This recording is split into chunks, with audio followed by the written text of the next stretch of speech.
This might be one of the last real chances we get to stack crypto before it explodes into the end of the year. And trust me, institutions know it, which explains why the crypto market looks so rigged against you right now. Over the past week, we've seen wild volatility. The market nearly dumped 11%, wiping out $450 billion in value, before pulling off a little scam pump, only to dump again. And now, Bitcoin is sitting back in new low territory at the time of recording this video. So what's really happening here? In my opinion, insiders are deliberately playing with the market. They want you to panic sell your crypto at cheap prices, only so they can scoop it up, hold through the rest of this bull cycle, and eventually sell it back to you at far higher levels when retail FOMO kicks in. And let's be honest, this isn't anything new. The market has always worked this way.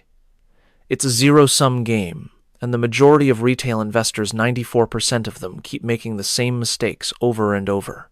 Meanwhile, the top investors, the ones with deep pockets and real patience, learn from these mistakes and develop the mindset to buy when fear is high.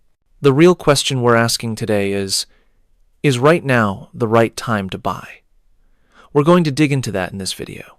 Remember, the best time to sell is when everyone is euphoric. And right now, we are nowhere near peak euphoria. One way to confirm this is by looking at Google Trends. For example, searches for Coinbase peak out at 100 during market tops, like December 2017 or April 2021. Today, in August 2025, the score is just 29. That tells you we're not in euphoric territory yet.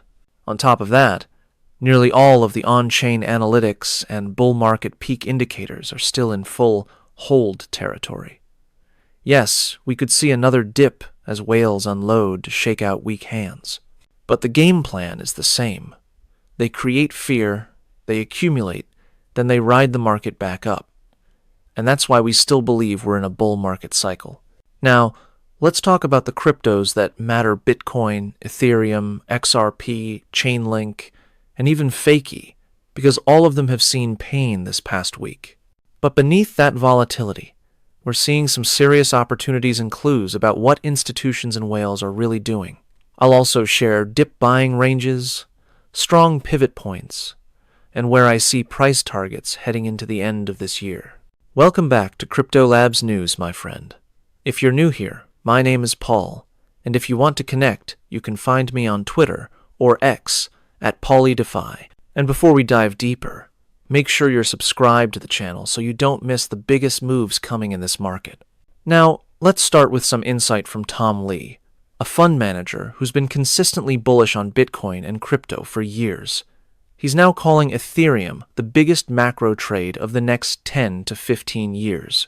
And honestly, when you look at Ethereum's performance, it's hard to argue. ETH has surged from 1,391 off its lows all the way to nearly 4,900, a massive gain of over 230%.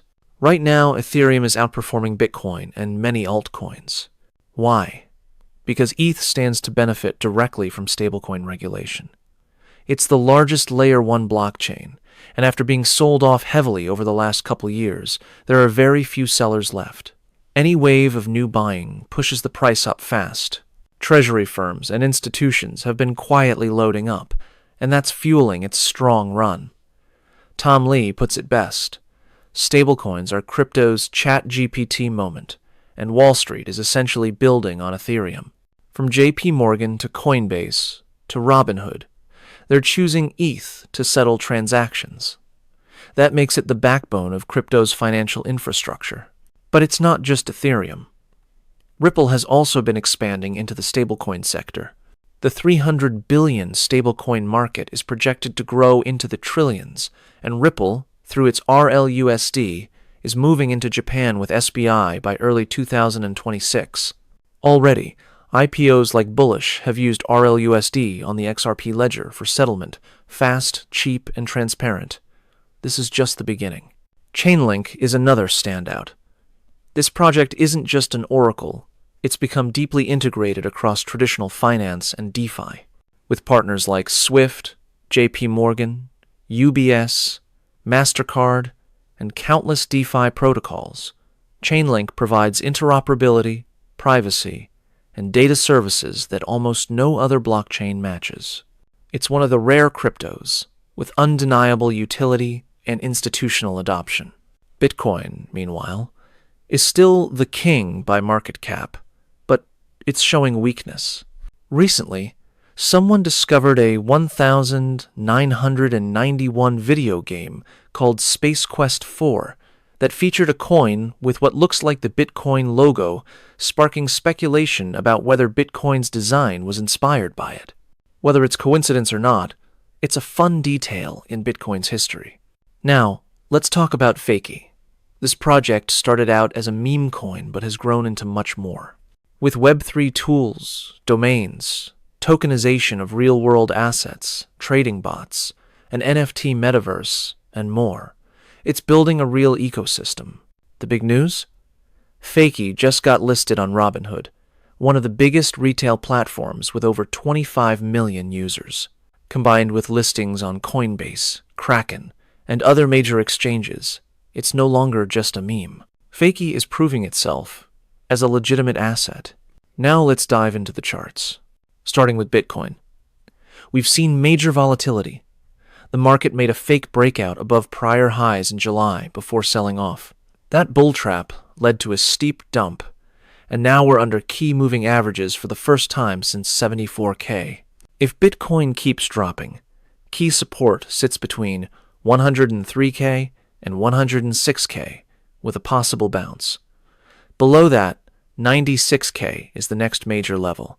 These dips may be one of the last real buying opportunities before a major end-of-year rally.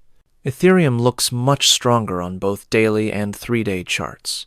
It just hit a new all-time high near 4,955 before pulling back.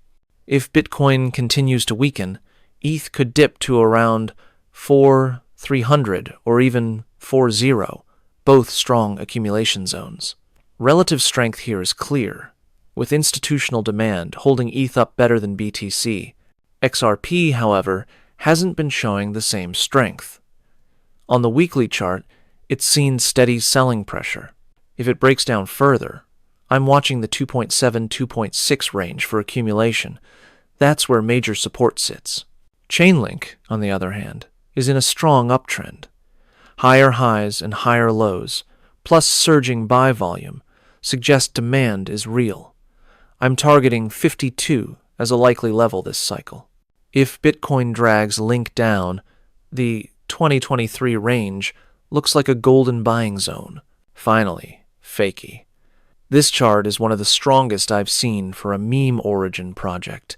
It's been respecting a long-term trend line since 2022, creating a textbook cup-and-handle pattern.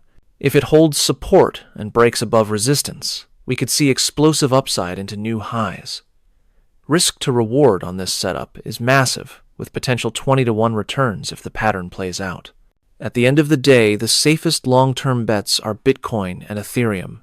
But in terms of relative strength right now, Ethereum and Chainlink are outperforming, while Bitcoin and XRP lag behind. That tells us where institutions are placing demand. So, there you have it. The market may look rough right now, but this could be one of the last chances to buy before the big run into year's end. Thanks for watching Crypto Labs News. Be sure to subscribe, drop your thoughts in the comments, and I'll see you in the next video.